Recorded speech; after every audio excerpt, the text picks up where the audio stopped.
Welcome to Consciousness and the Bicameral Mind, the Julian Jaynes Society podcast. Learn more about Julian Jaynes' theory or become a member by visiting the Julian Jaynes Society at www.julianjaynes.org. Jaynesian Therapeutics and the Self-Healing Mind, Part 1. Harnessing the Active Ingredients of Psychotherapy by Brian J. McVeigh. It is an interesting fact that the success rates for different psychotherapies are about the same. This is why researchers have searched for common factors that facilitate the healing process. The goal, then, should be to discover the common active ingredients of all therapies. For example, the personality of the therapist, the therapeutic alliance. Could consciousness itself constitute a common factor that can be cultivated in order to repair troubled minds? Could consciousness underlie the effectiveness of the self-healing mind? Let's start with what consciousness actually means by relying on Julian Jaynes' definition. A type of metacognition that is experienced as subjective, introspectable self-awareness. He claimed that consciousness, or to be more precise, the features of conscious interiority, is not biologically innate, but was culturally learned by about 1000 BCE. Features of conscious interiority are instances of adaptive reframing, abstracting, metaphorizing, and transcending our circumstances. 1. Mental space, introspectable stage for manipulating mental images. 2. Introception, employing semi-hallucinatory quasi-perceptions to, quote-unquote, see different perspectives. 3. Self-observing and self-observed, increasing role and perspective-taking. 4. Self-narratization, intensifying retrospection and prospection capabilities. 5. Excerption, editing mental contents for higher-order conceptualization. 6. Consilience, fitting conceptions together more effectively to bolster abstraction. 7. Concentration, peripheralizing unrelated mental material. 8. Suppression, deleting, distracting, and distressing thoughts. 9. Self-authorization, self-legitimizing one's decisions and volitional behavior. 10. Self-autonomy, bolstering self-direction and self-confidence. 11. Self-individuation, highlighting personal strengths. 12. Self-reflexivity, cultivating insight, self-objectivity, and self-corrective abilities. Jaynes never developed in any full-fledged manner the therapeutic value of what he understood to be conscious interiority. However, he did note that if the nature of consciousness is better theorized, the therapeutic mechanisms of treatments could be better understood. So Jaynes affords a strong theoretical framework for guided imagery, paradoxical therapy, visualizing practices, and other cognition-changing, reframing, and restructuring interventions. He believed that consciousness can be retrained in healthy ways. The type of therapy does not matter as long as the patient believes it can provide relief and redirects behavior into more adaptive modes. He had an optimistic opinion of the power of the mind to improve itself, an enormous future in people realizing how much they can control themselves and how much, perhaps, they can change themselves and change their way of thinking. We all know the concept of psychosomatic disease.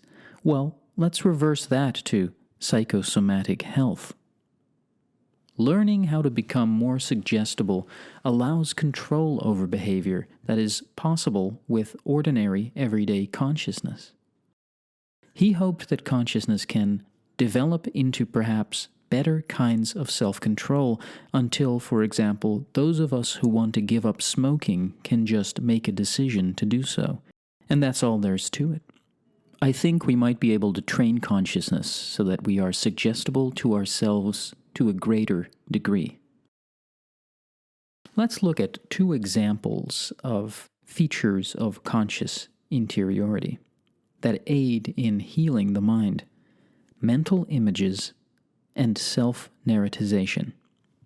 Manipulating mental imagery in mental space. Metaphors of place linguistically cavitate the body. For example, in my head, in my heart, hollowing out a psychoscape visible only to the mind's eye of the individual. Spatialization is the cornerstone of our ability to adopt an imaginary, conjectural, and subjunctive mentality. It is a place to more clearly formulate goals and objectives. It affords one a simulated stage on which one can rehearse behaviors that require practice or are too risky if carried out in the physical world. For this reason, mental imagery is a staple of therapeutic interventions, for example, to treat phobias, PTSD, etc. Mental space also affords a place to visualize different selves and grants a virtual location for loosening techniques so that alternative possibilities and mental experimentation with opposite behaviors of what we would usually do can be performed. For example, trying something new, leaving one's comfort zone. Self-narratization, mapping a personal timeline to better plan one's goals. Spatialization allows us to spread out time as a succession of events upon which we can imagine ourselves moving towards the past or a future that has not yet even occurred.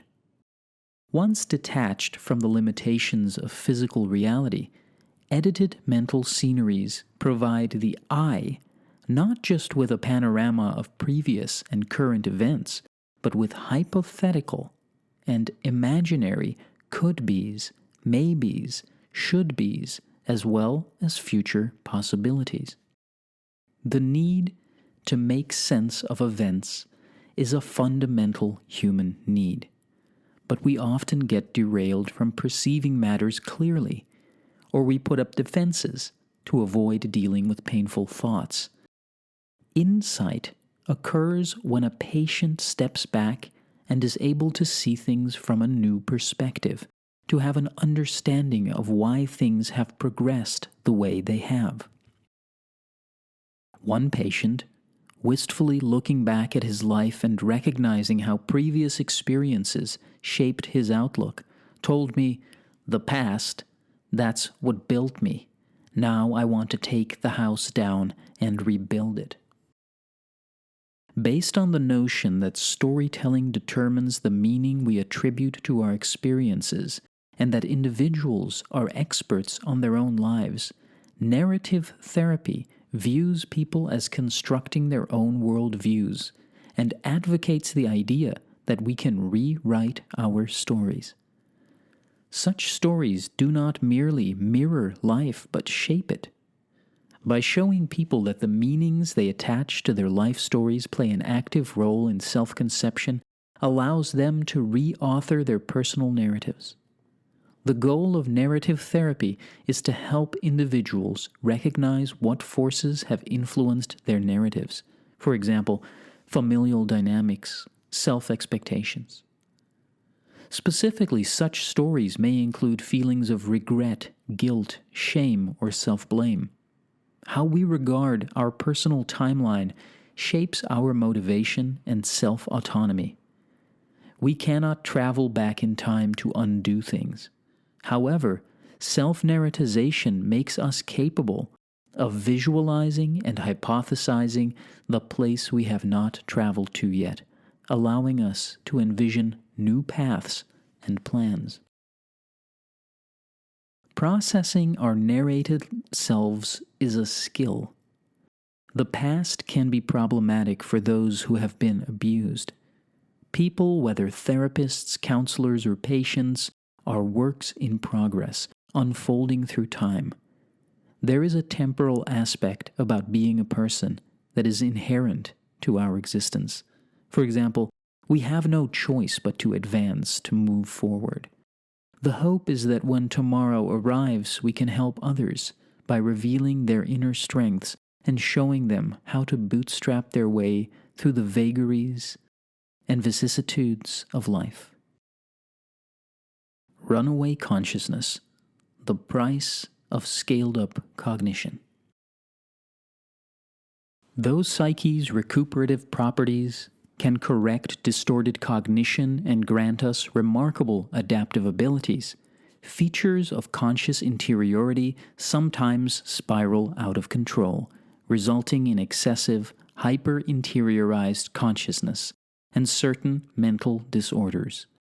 But snowballing features of conscious interiority, which result in maladaptive processes, can be restrained by using other features of conscious interiority. Conscious interiority, a massive reworking of mentality from about 3,000 years ago, presents a good news, bad news scenario. For example, it provides us with advantages as well as disadvantages. As an adaptation, interiorized cognition provided a host of benefits, allowing an individual to adopt a more hypothetical stance towards the environment. Such hypotheticality inserts a question mark into one's engagement with the world and encourages an as-if propositional attitude. It also kindles a healthy skepticism. Through excerption and consilience, we can reframe our experiences, come to know ourselves better, recognize our untapped hidden talents and innate potentialities, as well as our faults. Go beyond what we ordinarily believe and expand our perspectives via meta-framing. Bootstrap our way out of self-defeating cognitions and behaviors, attain self-actualization, and perhaps develop a transpersonal self. However, the capabilities of conscious interiority that allow us to overcome obstacles also have a darker side. They can drive us to needlessly doubt what is indicated by objective reality. The same processes that permit us to dream of a better future, hypothesize new ideas, and radically improve ourselves also cause us to worry about what might happen, become unnecessarily aggrieved, and hold ourselves back.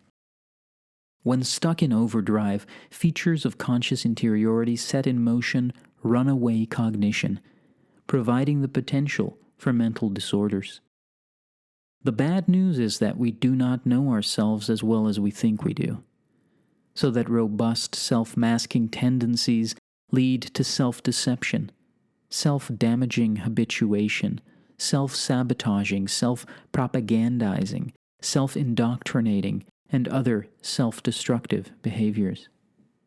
Filled with visions of new and improved lives, people structure their personal worldview on the basis of an array of shoulds, oughts, musts, and absolutist thinking. Due to misperceptions, misinterpretations, or dysfunctional views of situations, a systematic bias or cognitive shift is generated. Certain attitudes contribute to these shifts, making people experience the world through a distorted lens. In this way, cognitive vulnerabilities are created. Consequently, individuals engage in demandingness that results from wishful thinking and magical thinking. To satisfy our distorted demands, we procrastinate and avoid thinking things through, ending up with illogical deductions. The tangled circuitry of our mind with its hodgepodge of jury-rigged components is prone to convoluted over-communication. It spins into existence entire worlds of florid desires and unachievable fantasies. The human tendency to turn preferences into demands appears to be a particularly modern problem, supercharged by technology delivering instantaneous want satisfaction. In Part 2, we will examine anomalous psychological experiences, hallucinations, hypnosis, and meditation, and what lessons they hold for the self-healing mind from a Jaynesian perspective.